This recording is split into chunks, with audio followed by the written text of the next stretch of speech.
Good morning. My name is Steve Coonts. We're going to go flying today in this 1946 Piper J-3 Cub.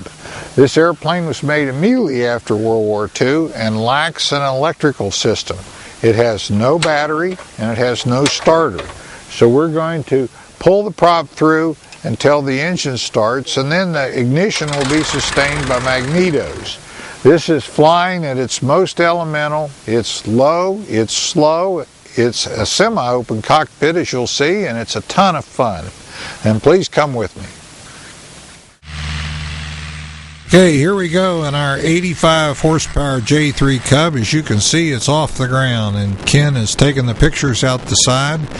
The right side door and window are open, and so there is absolutely no distortion of the picture.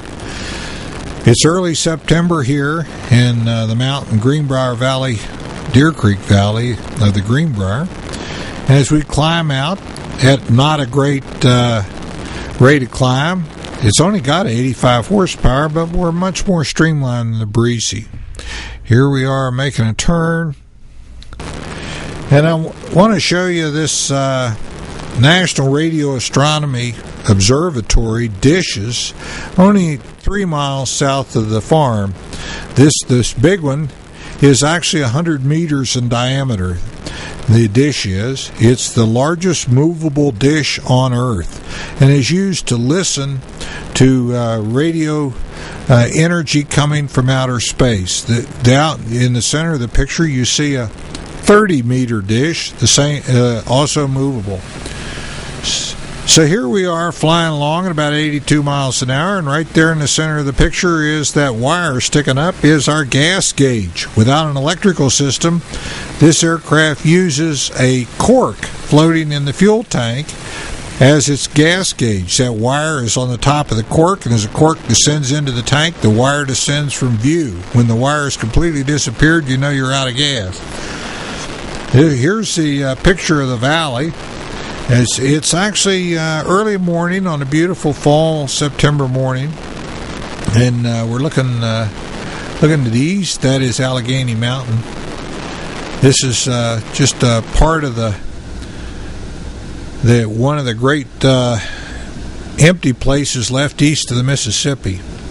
Here the aircraft comes in, and you'll see that the pilot, me, is actually sitting in the rear seat. The front seat is empty.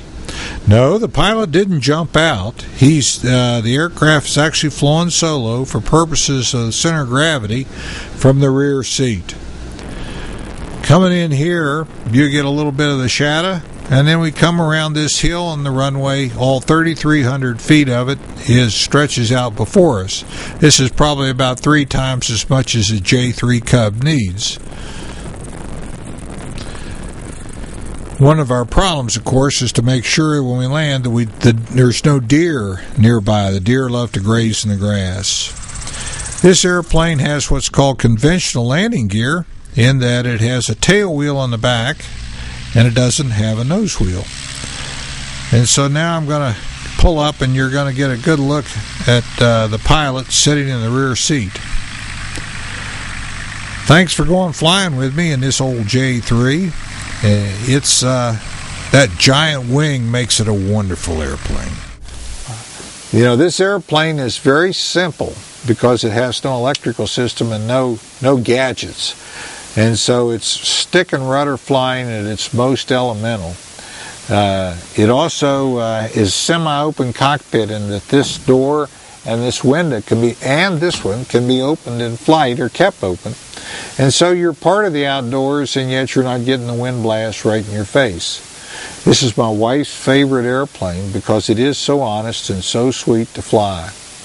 It's really fun to fly at about 1,000 feet above the ground, and it helps you see the world perhaps a little bit as God sees it. The big houses are now small, the big barn is small, the cars are just little things going along the roads, and you can see how the how the land is eroded and changed through the years, and it helps me keep flying, helps me keep my problems in proper perspective, makes them realize they're not quite as big as I think they are.